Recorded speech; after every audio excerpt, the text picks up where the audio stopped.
I'll tell you a story. It was when we were in Peru, my wife and I, before we had kids, and we went to this canyon called the Colca Canyon. It's kind of like the Grand Canyon, not quite as big, but really deep. And we were kind of macho. Hey, we were walking all the time. Listen, I was more macho than my wife. I'll admit that. And that we went down and we walked all the way down to the bottom of this canyon. And then we spent some time there and like, oh, let's go back up. Like we needed to be back to catch a bus the next day. And so we walked all the way back up.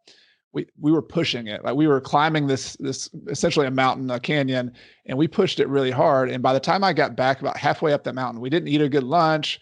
We pushed it hard. We were going, going, going. We're young, we're healthy, but like I almost like passed out like about halfway up this climb to the point where like I was leaning on the side of this cliff, and like my wife was really worried, like I was just going to pass out, and it was getting dark outside, and ultimately I stumbled back into this town, but it's a really humbling experience. And it also taught me something about the way you actually climb difficult mountains or difficult paths. And it's very similar to financial independence and real estate investing in that I'm very susceptible to just go, go, go, push through it. You're hurting a little, let's just keep going.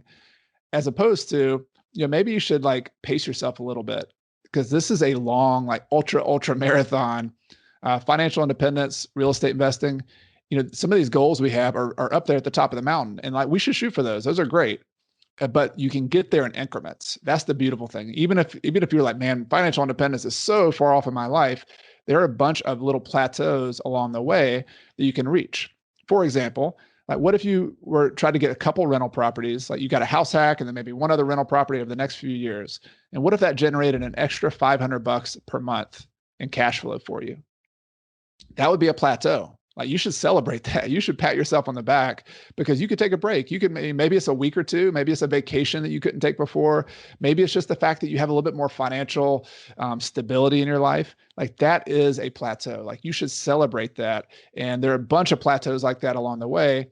And it's kind of like, you got to stop to smell the roses, right? You should always also enjoy it.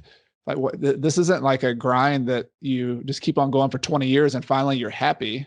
Like, no, like you got to be happy now. Like if you want to be happy at the top of the mountain, you got to be working on yourself now. And having a bunch of money and having all the wealth is easy. I know life will be easier when you have more money, but you got to start working and enjoying life as you go. Enjoy the process. It's easy to say, harder to do, right?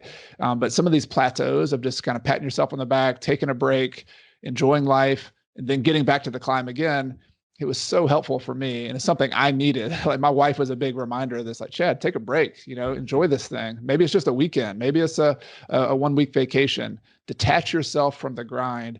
And the ironic thing is when you get back on the climb, you're even better. Like you will probably get there faster by taking these breaks, taking these plateaus, Yeah. and you'll enjoy the process as well.